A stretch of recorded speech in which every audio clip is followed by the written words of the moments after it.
Hey everyone, it's Hailey, and today I'm going to be sharing the books that are on my personal Christmas wish list.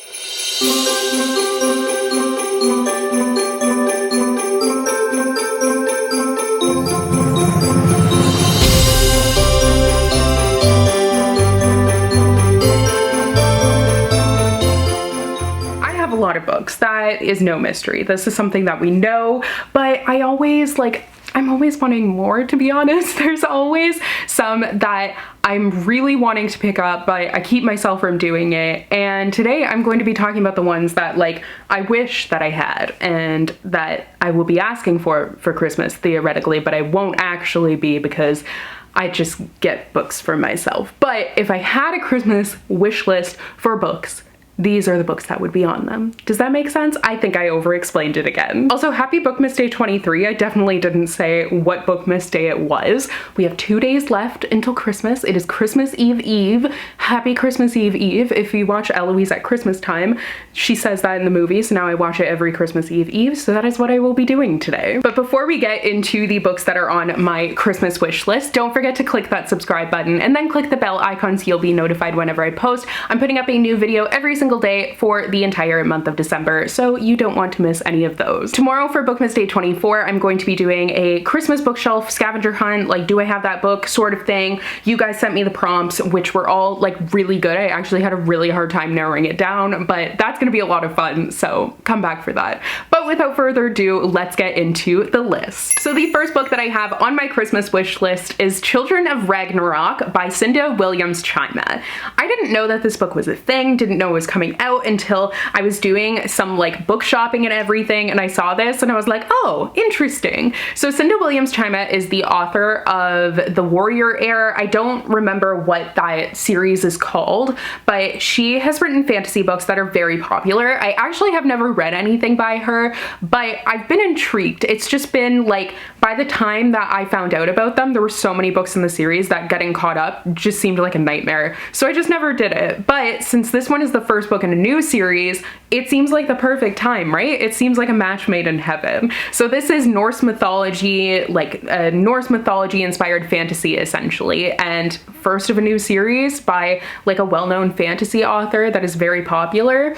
I feel like I should give it a go, so it has definitely found its way onto my wish list. Next is The Decoy Girlfriend by Lily Vale. I felt like I couldn't get this book for myself because I have another book by this author that I haven't read yet. So her debut novel, The Shoddy Setup, I have not read yet, and I will do it soon. That one must have come out in 2020, but it's been a whirlwind couple of years, okay? We're getting there. We will get there eventually. But The Decoy Girlfriend sounds so cool and right up my alley. This is about a girl who she actually has a doppelganger that is this very famous celebrity, and she ends up posting this video that goes viral that's essentially kind of making fun. It makes that celebrity look bad, but because they're doppelgangers, people think that it's actually the celebrity. So basically, to make it up to her, she is giving her a break from the fame and everything, and she ends up posing as, well, she ends up having to fake date that actual celebrity's boyfriend because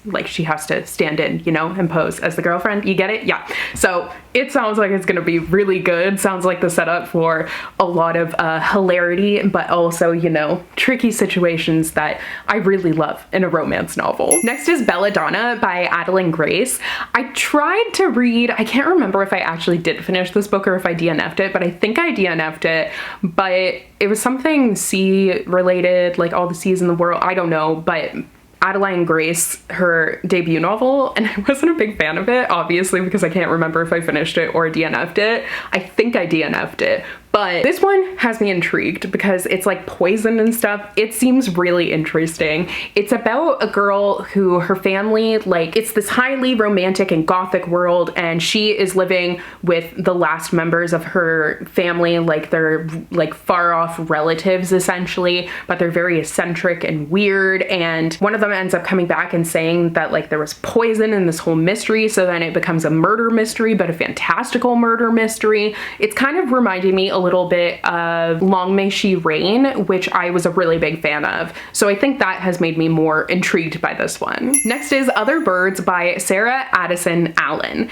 I always always like to look at like the Goodreads Best of the Year nominees to see what books may have slipped through the cracks for me that people are really enjoying, like what books people have been interested in that I didn't know about, and this is one of them, and it sounds really good. I love magical realism, and this one is a magical realism, and it's actually been quite a while since I have read a magical realism. But this is set on this island where there's like this old cobblestone building and an air of magic, obviously, and the main character, her mother has died, and she goes to this building to like claim her late mother's room that she had there, and she ends up meeting all the neighbors, which is like 3 ghosts and a young woman who has like this weird past, and essentially like this group of just very strange people, and you're learning their story throughout this book. Apparently people have really loved this book, and the weirdness and kind of ambiguity of it has really intrigued me. I definitely just ended the last book I was talking about on that same sentence, but what can I say? I'm easily intrigued. Next is The Bodyguard by Catherine Center. I included this book on like a most anticipated list because it sounds really good. It's about a female bodyguard. So it's kind of like The Decoy Girlfriend in the fact that it deals with celebrities. That's pretty much the only way. It's this girl who, I mean, it also has fake dating because it's this girl, she's a bodyguard, but it's like a secret, and she is guarding like the most famous male celebrity from this like stalker that he has. So he doesn't want his family to know that she's a bodyguard, so instead they are going to visit his family, and she poses as his girlfriend. I think that's just gonna be like, once again, funny.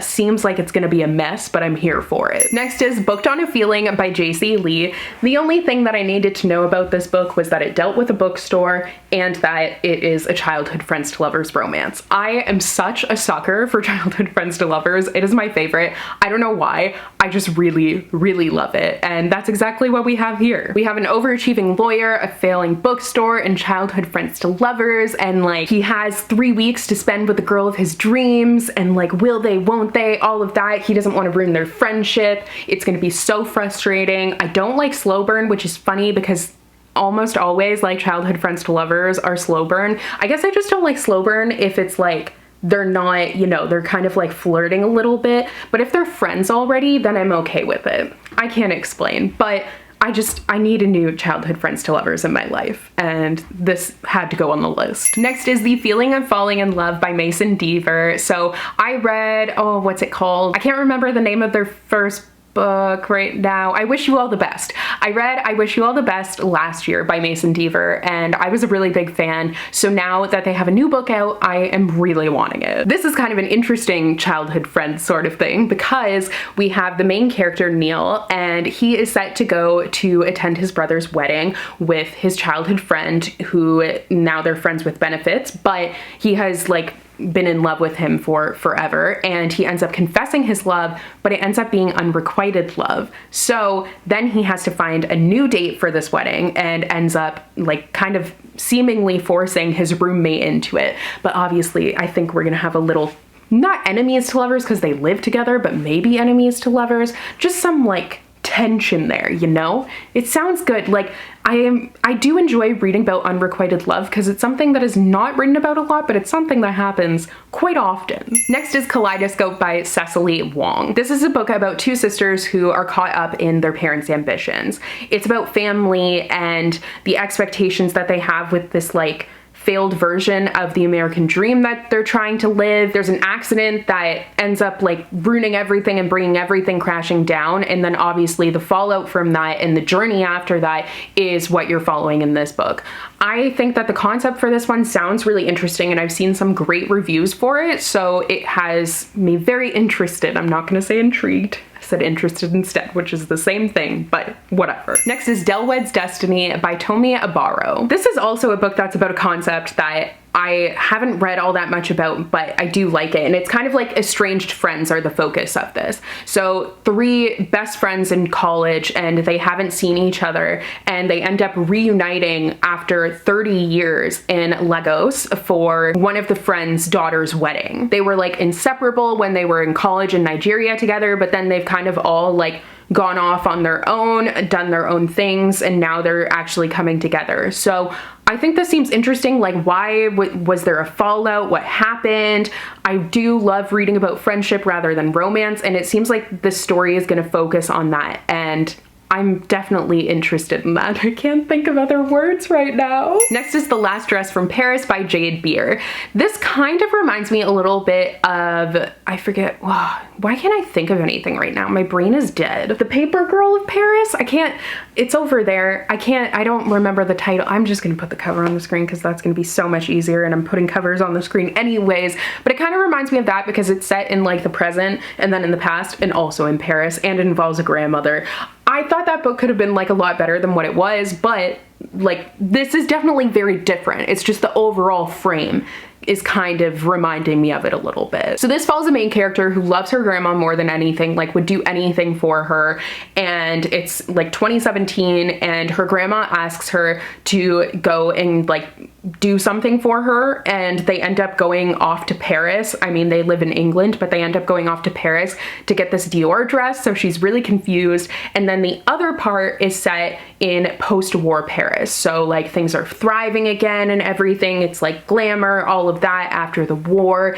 And you're following a woman in the center of it all. I don't know if it's actually the grandma, but obviously like the Dior dress is gonna come in there somewhere. I'm really not sure, but like, I don't know the connection between the two, but I love something that is you get a then and then a now and then they connect eventually. I find it very satisfying. Next is Yerba Buena by Nina LaCour. I've read 2 Nina LaCour books by now, but this is actually her first adult novel. A lot of YA authors are actually making that switch into adult, and she is now one of them.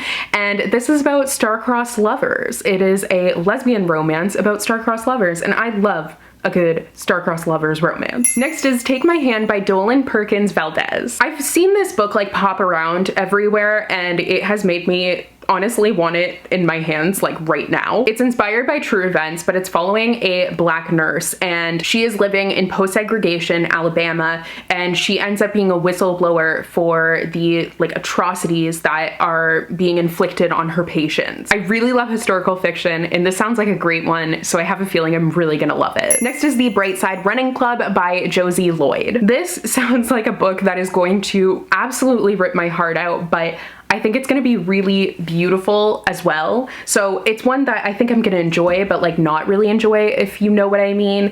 It's about a woman who is diagnosed with breast cancer, and she ends up joining a running group. And I'm not sure if the running group is like fellow patients.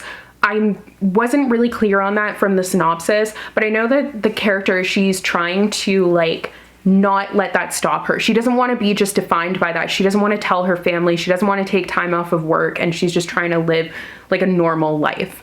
Obviously, this is going to be really sad, like it's going to be a hard one, but I think that it could be a very beautiful story too. I didn't realize how long this list was until I'm filming it, but wow, is it long, so I'm going to try and pick up for the last few. Next is Under the Whispering Door by TJ Klune. TJ Klune is the author of The House in the Cerulean Sea, which so many people read last year and loved. It was super hyped up. I read it and I also enjoyed it. And this is like not connected at all, but it seems like kind of like a similar idea for the concept, in the fact that it just has the same vibes. Like it's not at all the same, but the vibes are the same, if that makes sense, which it probably doesn't. But essentially it's like a life spent working, and then in death you're building this like perfect home. So it's about a character who has died and is in the afterlife, like building the perfect home in life that, I mean, during actual life they weren't able to because they were working.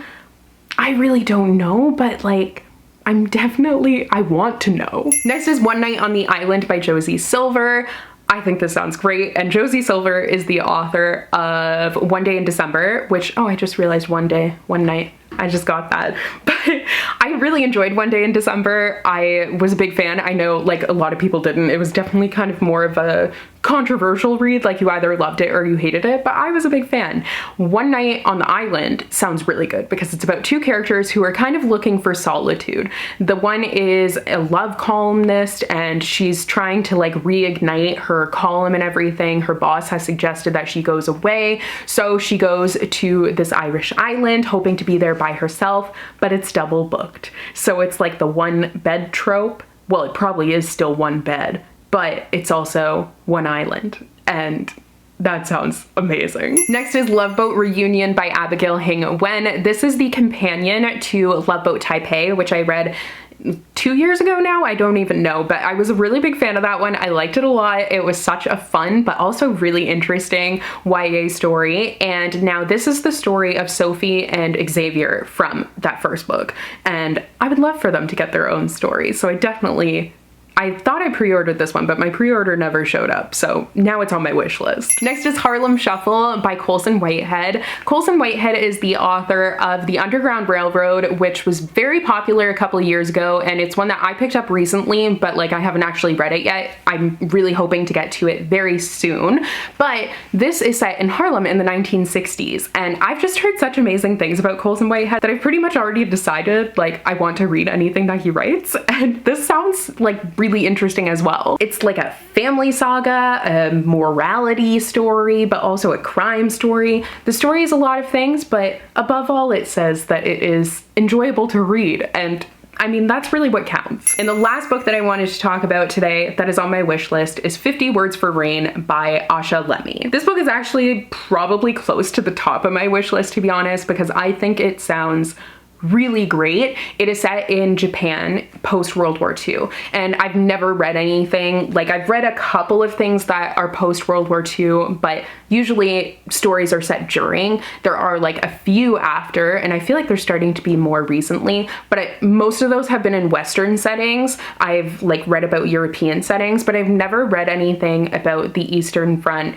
and I would love to see like how Japan is recovering from, I mean, like Hiroshima and Nagasaki and everything that happened there. And it's a young woman who is trying to gain acceptance during this like time in this world. So I think this is going to be, once again, really sad, but probably also very impactful. Okay, so those are all of the books that are on my Christmas wish list, if I were to have a Christmas book wish list.